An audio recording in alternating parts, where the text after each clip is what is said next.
Hello जी। जय माता दी। आप सभी को मेरी ओर से।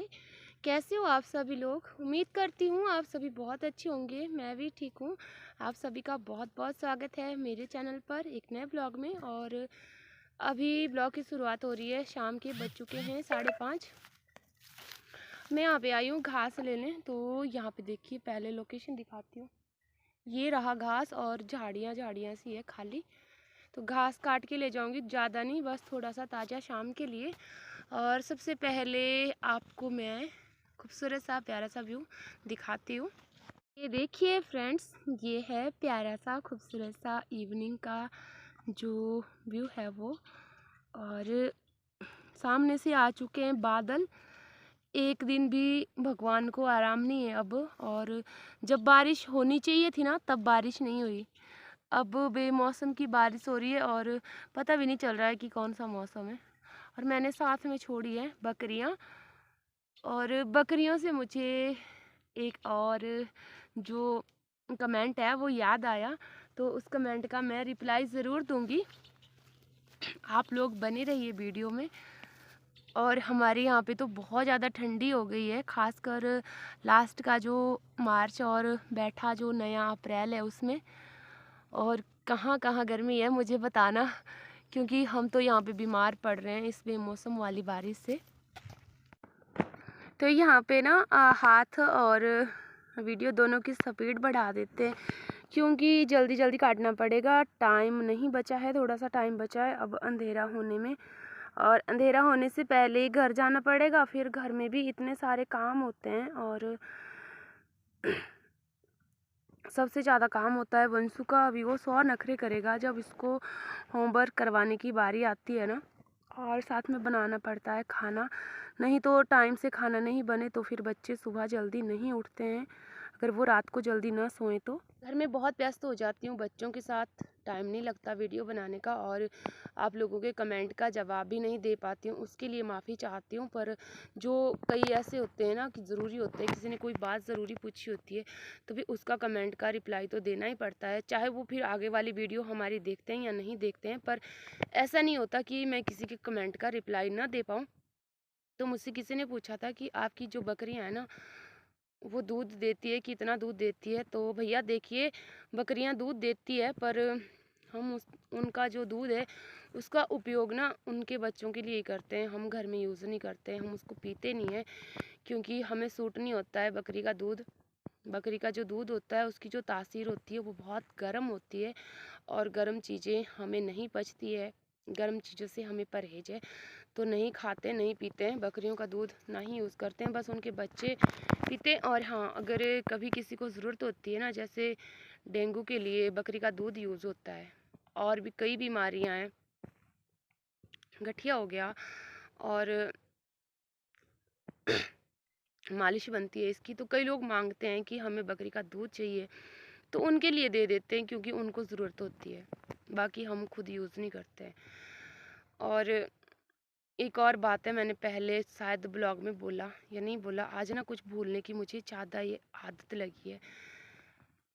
पहले मैं वीडियो बनाती थी, क्योंकि तब मेरा एक मकसद था। जब मैं यूट्यूब पे आई थी ना, मेरे से बहुत पहले से जुड़े होंगे जो, उस टाइम से जब मेरे 100-150 के करीब करीब सब्सक्राइबर होंगे, तब से जो लोग जुड़े हैं।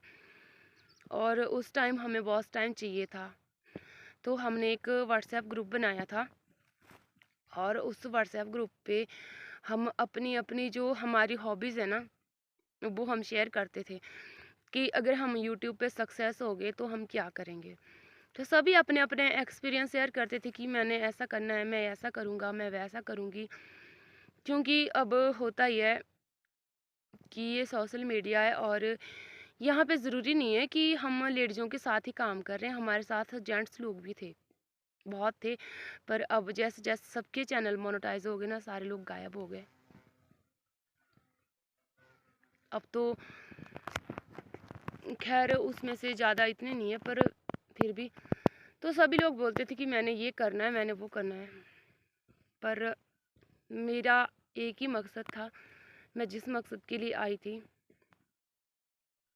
कि मेरा वो पूरा हो जाएगा तो मैं सबूत के साथ अगर मुझे सबूत मिला तो मैं वो यूट्यूब पे बोलूँगी और फिर मैं यूट्यूब छोड़ दूँगी। उसके बाद मैं वीडियो नहीं बनाऊँगी। मेरा यही रीज़न था। मैं उनसे भी कहती थी, फिर मुझे पूछते थे कि क्या है वो, क्या है ऐसी चीज़ जो आप बोलोगे फिर आप छोड़ दोगे। तो मैं किसी को जवाब नहीं देती थी, क्योंकि उस टाइम मेरे पास उस चीज़ को बोलने के लिए सबूत नहीं थे, सबूत नहीं थे मेरे पास। मैं सोचती थी काश ऐसा हो जाए, पर वो काश ही लगता था ना, फिर उसमें मुझे सक्सेस नहीं मिलती थी। पर आज एक बात कहूँगी कि आज मेरे को सब कुछ मिला, सबूत मिले, गवाह मिले, और अब समझ में नहीं आ रहा कि यूट्यूब पे शेयर करूं या रहने दूं, क्योंकि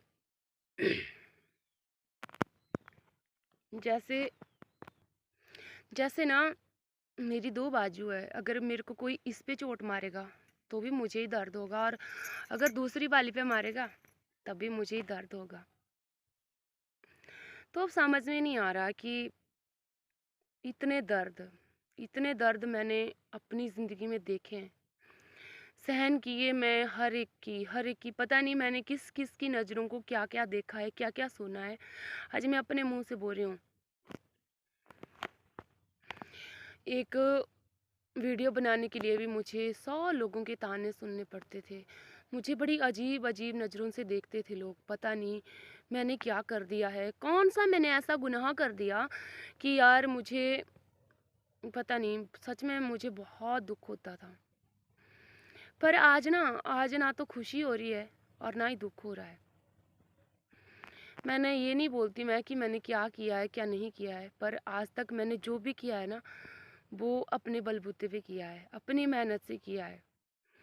चाहे वो मेरी ज़िंदगी का कोई शौक़ है या फिर मेरी रोज़ी रोटी है।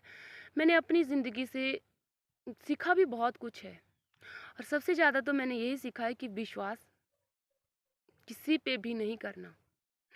चाहे कुछ भी हो जाए, पर विश्वास किसी पे नहीं करना, क्योंकि जिस पे हम सबसे ज़्यादा विश्वास करते हैं ना, वो हमारा विश्वास तोड़ता है। और इस तरह से तोड़ता है ना कि जब हमारा विश्वास टूट जाता है तो हम ना तो जीने के लायक रहते हैं और ना ही मरने के लायक रहते हैं। पर वो लोग बड़े कायर होते हैं जो अपनी ज़िंदगी से ये कहते हैं कि उसने खुदकशी कर ली, वो मर गया। मैं तो उनमें से नहीं हूँ, क्योंकि मुझे लड़ना आता है, हर हालात से लड़ना आता है, और मैं लड़ूंगी। किसके लिए? पहले मैं अपने लिए लड़ती थी, और आज मैं अपने बच्चों के लिए लड़ रही हूँ, क्योंकि अपने लिए तो ज़िंदगी में कोई ख्वाहिश नहीं बची है, कोई भी नहीं। ना तो कोई खुशी हो रही है, ना कोई गम हो रहा है, क्योंकि मैंने बहुत दुख देखे हैं, बहुत दुख। आज मेरी एज जो है वो 34 के करीब है, और शायद मैं 5 साल की होगी, 6 साल की होगी जब से मैंने होश संभाले। तब से मैंने सब कुछ देखा, जैसे किया करती गई मैं, कभी अपनों की खुशी के लिए, कभी अपनी खुशी के लिए। पर आज दुख ऐसे हो रहा है ना, इतना दुख हो रहा है कि उस दुख को मैं बयान नहीं कर सकती। मैंने गलत किया है तो मुझे कोई उंगली उठा करके देखे, या मुझे कहीं गलत उंगली लगा करके कोई देखे कि हाँ आपने यहाँ पे कोई गलत काम किया, या किसी को कोई गलत बोला। जब मैंने कुछ गलत नहीं किया तो मैं किसी से डरती नहीं हूँ, और सच कहने से भी मैं नहीं डरती हूँ। तो मैं कुछ लोगों के लिए कहना चाहूँगी, और वो कुछ लोग कौन हैं वो अच्छी तरह से जानते हैं, छुप छुप करके मेरी वीडियो को देखते हैं, और शायद वो आज मेरी इस हालत को देख करके बड़े खुश हो रहे होंगे। तो इतना कहूँगी कि सच जो है ना वो सबके सामने आता है, और जैसा मेरे साथ हुआ है, अगर आपके साथ ऐसा हो जाए तो आप क्या करोगे? वक्त का इंतज़ार करो, सब्र का फल बहुत मीठा होता है। आज मेरे सामने चीज़ें हैं, कल तुम्हारे सामने आएगी, तो फिर क्या करोगे?